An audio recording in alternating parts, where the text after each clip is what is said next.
Bloomberg Audio Studios. Podcasts, radio, news.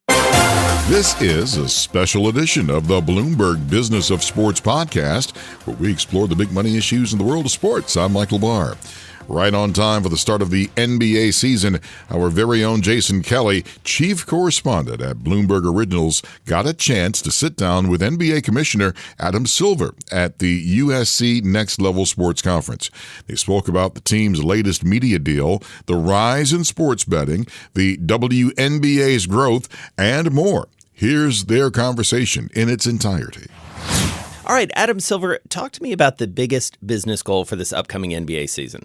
The biggest business goal, I would say, is to work through the transition from our current media relationships to our new ones, and to ensure that we're adapting to fit the new technology. And it's amazing how quickly that change is taking place. So that's a large part of it. And then I'd say number two, to think more about what the best way is to grow this game globally. I mean, that's always been a priority, and it was for David Stern and all the years I worked under him. But I would say because of the technology I just referenced, these global streaming services, the advancement in smartphones, the large availability everywhere now, it creates an opportunity that wasn't available to us historically. So you mentioned media. Obviously, the media deal drew tons of headlines, a lot of attention. What's the biggest lesson you take from that negotiation, either in terms of valuation, in terms of the players involved? What sticks with you? What do you need to act on next? What sticks with me is the marketplace is speaking loud and clearly about the value of premium live sport content. And I think to even surprise some followers of the marketplace. I think when I think of where sports ranks in the hierarchy of, call it, entertainment programming, we're clearly in a place that we weren't historically. And now, just speaking specifically for the NBA, one example is in our last set of television deals, during the regular season, we had 15 broadcast exposures, and now we have roughly 75.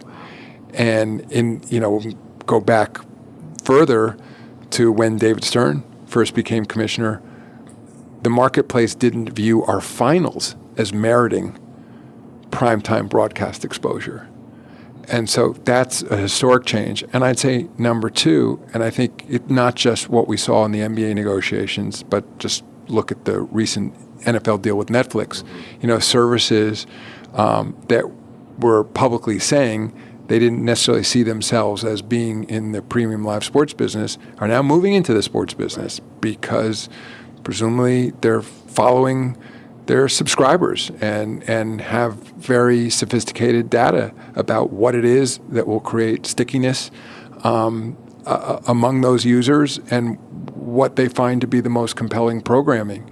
And so that's something that I'm particularly focused on, particularly because I grew up in the NBA working in the television production unit, NBA Entertainment, and I just find a personal fascination with what's the changes and the rapid rate at which they're happening. Well, obviously, you do a deal, and then you have to immediately start thinking about the next deal. How do you think about that in terms of value, in terms of the growth?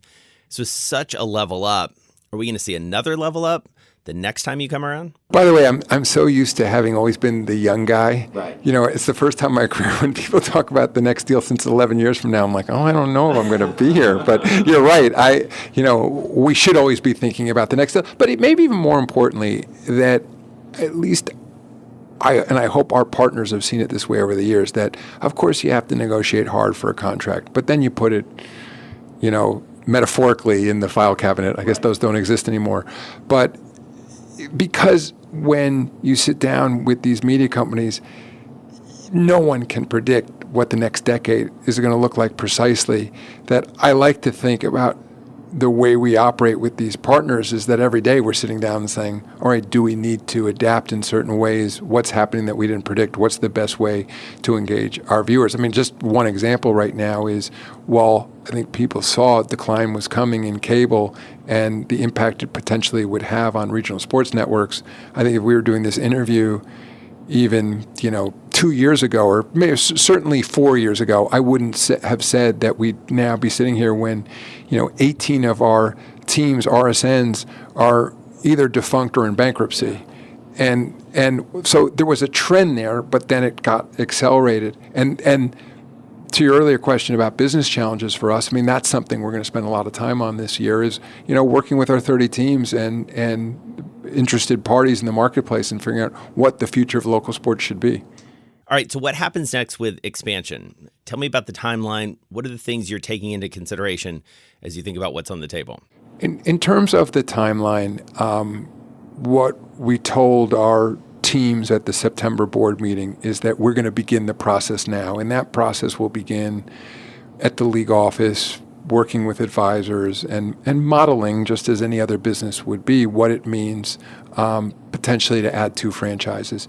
And there, I think what's not intuitive to some people who think about expansion is that you're in essence selling equity in the league. So, for example, one of the reasons we wanted to wait is we wanted to see what our next set of media deals would be. And now that we know at least what the principal deals are for the next 11 years, it's a mathematical equation. If you're selling 1/31st or 1/32nd, so it begins with the straightforward math.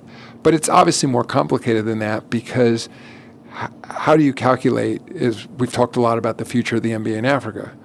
When you're selling, a couple percentage points of that business, what's the value of that? And you can go market by market, continent by continent. So there's that straightforward business view. Of course, then you have to look at specific markets and whether those would truly be additive. Presumably they would be if we were expanding there. And lastly, dilution is a major issue. And just to jump to another league, for example, there's a tremendous interest in WNBA franchises right now. And I have no doubt that the Commissioner Engelbert could sell a dozen of them, before the end of the calendar year, if that's what the league chose to do. But I don't think we're at the point yet in terms of talent in women's basketball that we could keep the level of competition we have now and add that many teams. Can we expand? Absolutely. But I think we have to be very careful to continue to make sure that we're putting a really high quality product on the floor. But in the NBA, I mean, now it's very different than if we were having this discussion even 5 years ago, that the continued development of the international game, the continued growth in the number of international players means the pool of talent coming to league continues to grow and at a pretty rapid rate. So, but dilution of talent will be something we'll look at as well. And how much does the Boston transaction affect both the timeline and the valuations when it comes to expansion? The Boston transaction just happened to come along when it did, and as has been reported, that's with the Grasbeck family made a decision that this was the right time to sell. So, yes, to the extent that anybody, of course, who's looking either you're the seller or you're the buyer, it's going to be a clear data point. Yeah. And so to that extent, it will be relevant. But also you learn with these transactions. For example, the Celtics don't have an arena. They're a tenant in somebody else's arena. So that will be a factor, but I'm sure somebody who's looking at the team would potentially be thinking, well, maybe I'll build my own arena at some point. So one thing, and it's one thing I've always loved about this business, there's a lot that's unpredictable. And again, when you have families that own teams, even if you were to ask me, then what's the next team that's going to be for sale? I have no idea. Yeah. And it's a very personal decision in many cases. So you mentioned the WNBA, record-setting season. Feels like every week there's a new record set in terms of attendance or viewership. So what's the business takeaway for you, both for the W, given that the NBA is an owner of the league, and also for your own business in the NBA? What are one or two lessons you take away from what we've seen in the W? I begin by saying I think that Commissioner Engelbert and her team are doing a fantastic job. I think that there are the core business practices, some of which existed before they got there, others which they have improved on or added. I think we've seen better marketing around the WNBA. That's been part of it. I mean, part of it is just, as the talent level has continued to grow over the years. I think about from the early days of the WNBA and looking at the game now, it's dramatically different. And part of it, I think, is because the WNBA existed and the fact that, therefore, young girls could see there was a future that could lead to a professional path.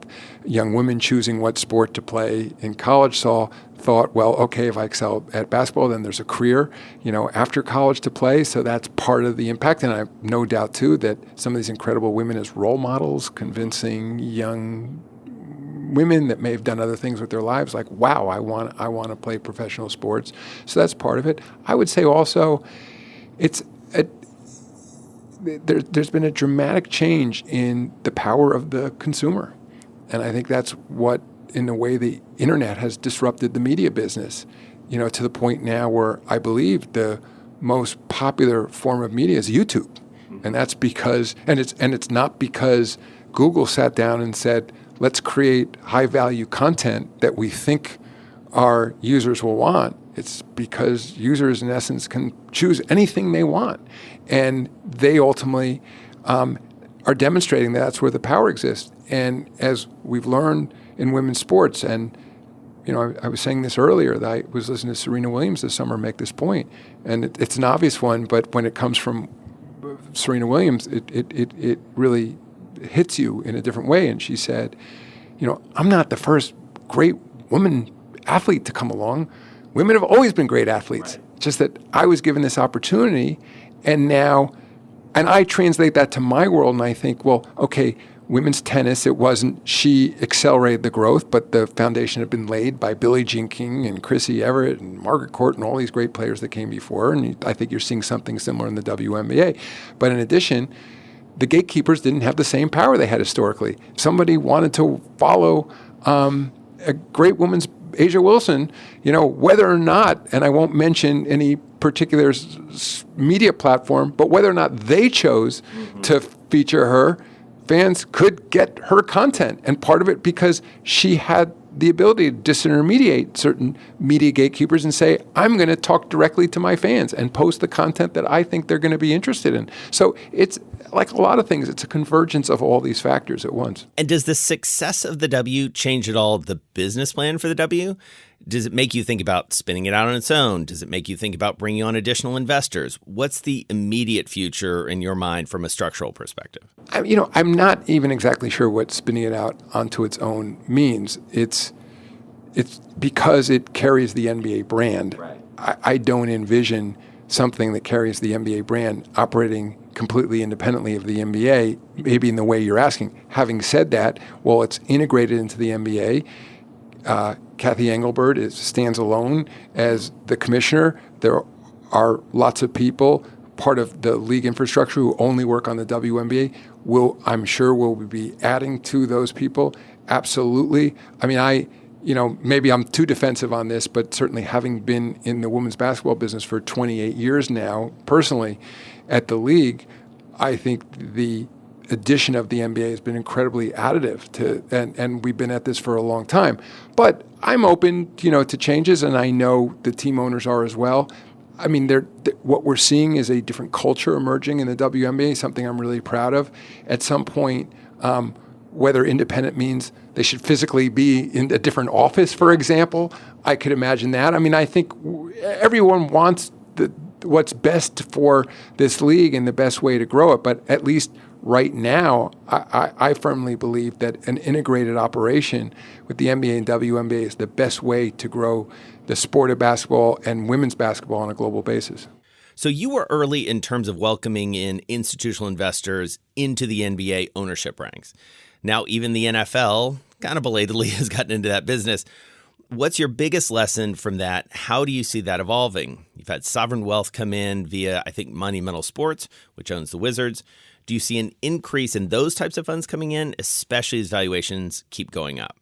The biggest lesson so far, and something we didn't exactly predict, is it's created a much better marketplace for the limited partners in the teams. Those trades were fairly rare before the advent of private equity in our teams. And now with those funds buying and set up, in essence, only to buy limited interest teams because our rules don't allow controlling interest. It means that somebody who owns, a 10% stake in a team has a much more liquid market to trade. And I think that's actually helped to increase the value of the overall team, but also those limited interests, and has created a larger pool of people willing to make those investments. I think we've been pleasantly surprised by the relationship with those investment funds. I think there was concern historically that potentially those investors would be looking at a different time horizon, for example, than the principal owners of the team. I think there was concern from a competitive standpoint that they wouldn't be engaged with, the passionate fans in the same way that an individual who runs a club would. But actually what we've seen is something that's also surprised me, more long-term capital, viewing sports as an independent investment, class, and one that has long-term growth opportunities, one that is viewed as an alternative, as an investment class. So from that standpoint, it's been very successful. I mean, we only have one sovereign wealth investment right now, so it's early days there. And I think, though, as the values of the franchises continue to go up, it's an enormous amount of money, and there are only, so many individuals, who can write the larger check for control. But then beyond that, the market then shrinks for people who want to write large checks and not have control. And I think that's where institutional capital becomes increasingly important. All right, last question for you. You were also very early in embracing legal gambling that obviously the entire sports world has now embraced. It's inescapable. So what's the next big step there? Especially because we're inundated with that sort of data. It's clearly very popular, but what do you do from a business perspective to further that? I think a couple of things. One is in terms of use of technology, to the extent, and I understand that there's a segment of our fan base that frankly wants nothing to do with sports betting. I think the internet protocol, television streaming, will allow people to make an election that click, I don't want to be inundated with sports betting advertising. I don't want to see odds. It's not my thing. Mm-hmm. And so I think that'll be positive, that we'll be giving people what they want.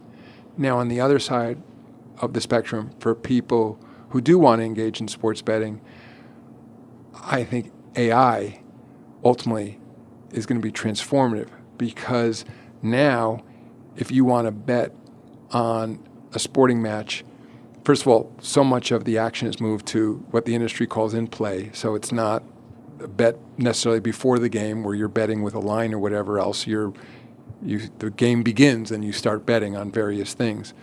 But it's still a menu, a pre-selected menu of things that you can bet on in the game. I think what ultimately AI is going to allow people to do is essentially just create permutations of things they want to bet on. And instantaneously, odds will be generated and they'll make their bet. One thing I think is important to point out in terms of the engagement that comes from sports betting, the median bet on the NBA is around $5, I think, which surprises a lot of people. Now, having said that, of course, we have to be very mindful of the potential for problem gamblers. And now this goes back to why I've been an advocate for legalized sports betting, that at least if there's legalized sports betting and people are giving betting services their credit cards and have to identify themselves, to the extent there's aberrational behavior, they can spot it. Obviously, with illegal markets, no one has any idea. And we've obviously seen examples recently in other sports where a tremendous amount of money was being bet and got picked up by wiretaps or other things because there was an independent investigation going on. So it's like so many things. We got to pay a lot of attention to ensure that that the betting remains presented in an appropriate way, marketed in the right way. But I think it's impossible to turn the clock back. Technology is at the point now where it's too readily available to people. That's Bloomberg Originals chief correspondent Jason Kelly in a special sit-down with NBA Commissioner Adam Silver at the USC Next Level Sports Conference recently. We thank Jason, as well as a special thank you to Bloomberg's Max Adler and Sam Bittman of Annenberg Radio News to help make the conversation possible. That does it for this special edition of the Bloomberg Business of Sports podcast. Make sure to subscribe so you never miss a conversation like this one. You're listening to the Bloomberg Business of Sports from Bloomberg Radio around the world.